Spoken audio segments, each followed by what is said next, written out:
Manusia bisa dikatakan adalah makhluk ciptaan Tuhan yang paling sempurna ya Mas ya, dibandingkan dengan tumbuhan, dengan hewan atau makhluk-makhluk yang lain ya.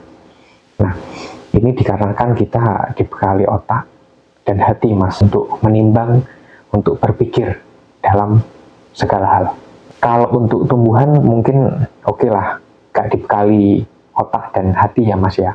Akan tetapi kalau hewan ini kurang lebih memiliki organ yang sama dengan manusia, punya otak dan punya hati juga ya. Kenapa hanya manusia saja Mas yang dikatakan sempurna, padahal hewan juga punya organ yang sama dengan manusia Mas? Apa perbedaannya Mas? Ya tentunya gini Mas Yahya ya, kita ini dikatakan sebagai makhluk yang paling sempurna, bukan hanya dari segi fisik yang luar biasa lengkap, tetapi kita juga bicara yang mana manusia ini merupakan wadah gitu ya. Sebetulnya sama, kita dengan tumbuhan, dengan binatang atau hewan, semua yang ada di jagat raya ini, yang mana kita ini adalah wadah daripada kehidupan itu sendiri. Nah, tetapi yang membedakan antara manusia dengan tumbuhan, juga dengan binatang, yang tadi panjenengan sebut bahwa oke, kalau tumbuhan mungkin tidak punya otak begitu ya, tapi kita manusia ini kan punya otak, punya hati. Kemudian hewan juga kurang lebihnya sama, memiliki organ yang tidak jauh berbeda. Bahkan ada beberapa binatang yang mungkin ya hampir mirip lah dengan organnya manusia ya. Bahkan sampai proses di dalam berkembang biak juga ada yang hampir mirip begitu kurang lebihnya. Nah, lalu kemudian apa yang membedakan antara manusia dengan binatang kurang lebihnya? Kok tidak sama-sama dikatakan sebagai makhluk yang sempurna? Jawabannya hanya satu. Kita manusia ini memiliki rasa. Kalau orang Jawa menyebut duwe rasa. Sedangkan hewan, binatang, tumbuhan, dan lain sebagainya yang ada di jagat raya ini tidak memiliki itu gitu Mas Yahya. Jadi yang membedakan ya rasa ini tadi atau rasa ini tadilah yang membuat kita ini jadi dikatakan makhluk yang paling sempurna. Karena sejatinya ya kalau tubuh fisik, kita bicara fisik, fisik ini hanya wadah saja, wadah daripada kehidupan. Sehingga bagaimana kehidupan ini bisa berfungsi dengan baik, berfungsi dengan benar, manakala perangkatnya ini juga lengkap. Begitulah kurang lebihnya Mas Yahya. Ya, Mas Wahyu tadi menyampaikan bahwa hewan itu nggak punya rasa ya Mas ya. Lalu bagaimana Mas dengan, kita kan sering menyaksikan misal ada kucing tabrak ya di jalan, mereka menjerit, kemudian kita menyembelih sapi misalkan, sapinya itu kayak kesakitan gitu Mas, bahkan juga sampai menangis.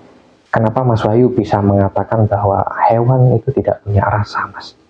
Padahal faktanya mereka kesakitan Mas kalau kita beleh Mas. Ya, rasa di sini tentunya kan bukan rasa secara fisik. Kehidupan di dalam diri kita, termasuk juga kehidupan di jagat raya ini, baik yang ada di tumbuhan, di binatang, ini kan bertempat di suatu wadah begitu. Nah, wadahnya adalah tubuh jasmani ini. Kalau di hewan ya berarti wadahnya adalah ya hewan itu sendiri. Di tumbuhan, di pohon ya di pohon itu sendiri dan lain sebagainya. Nah, tetapi kalau kita bicara tentang rasa yang dimaksudkan di sini adalah rasa tentang kehidupan itu sendiri. Bukan hanya rasa secara fisik. Kalau hewan menjerit, ya, kemudian hewan seolah-olah seperti menangis, seperti kesakitan, itu sebetulnya kan yang menilai itu kita. Itulah rasa kita begitu. Kita tidak ikut tersakiti, ya. Kita tidak ikut apa istilahnya mengalami hal itu, ya, kecelakaan ataupun hewan itu disembelih dan lain sebagainya. Tapi rasa kita ini muncul. Oh kasihan hewan itu. Oh hewan itu sepertinya kesakitan. Hewan itu sepertinya bersedih dan lain sebagainya. Itu adalah rasa kita sebetulnya. Tetapi kalau hewan itu sendiri tidak ada. Rasanya adalah rasa sebatas rasa secara fisik.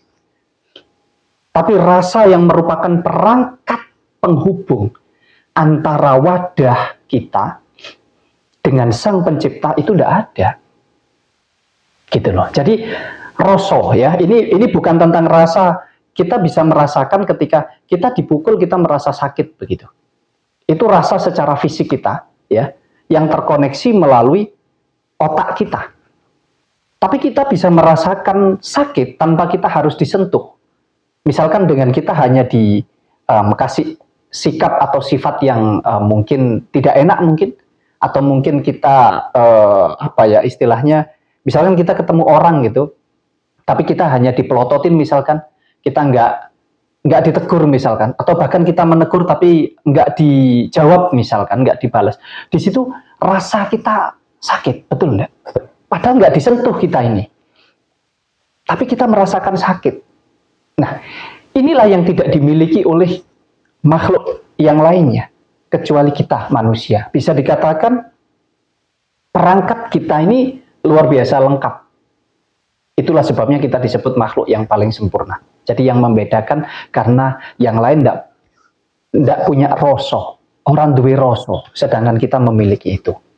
Lalu bagaimana caranya kita untuk memilah ya, untuk mengolah rasa itu sendiri atau rasa yang sering disebutkan Mas Wahyu itu tadi, biar kehidupan kita itu berjalan dengan lebih baik, Mas Wahyu? Ya, makanya ajarkan oleh para mbah-mbah kita dulu ya. Balik lagi ini kepada para leluhur, para pendahulu, para nenek moyang kita itu sebetulnya sudah mempelajari hidup ini luar biasa komplit, hanya sekarang sudah terkontaminasi ya. Kalau dulu dijelaskan bahwa buku kehidupan itu adalah buku pribadi kita, tentang perjalanan hidup kita, bagaimana kita bisa menimbang, kita bisa mempelajari semuanya dari ujung kaki sampai ujung rambut kita. Tetapi sekarang sudah banyak sekali buku-buku ya, yang mungkin sangat berbeda karena bukunya hanya mengupas tentang apa yang ada di luar sisi kehidupan kita, tapi tidak mau menyentuh masuk ke dalam kehidupan pribadi kita. Ini kalau ajaran daripada orang Jawa dulu, tentunya tidak bisa dikatakan bahwa sepenuhnya ini benar, kemudian yang lainnya salah. Saya selalu menyampaikan bahwa ini hanya tentang pelajaran hidup saja. Untuk yang mau, untuk yang percaya, untuk yang meyakini. Demikian pula sebaliknya, untuk yang tidak mau, tidak percaya, dan tidak meyakini, tentu tidak ada masalah dalam hal ini. Nah, kita bicara tentang kehidupan. Saya sering menyampaikan bahwa kita ini hanya wadah daripada Sang Pemilik kehidupan. Ya, yang mana kita manusia ini terdiri dari 3 perkara ya, yang sering disebut sebagai Tritunggal ya. Ini banyak sekali yang mempelajari itu, tetapi tentu berbeda sumber, nanti juga berbeda penjabarannya dan lain sebagainya.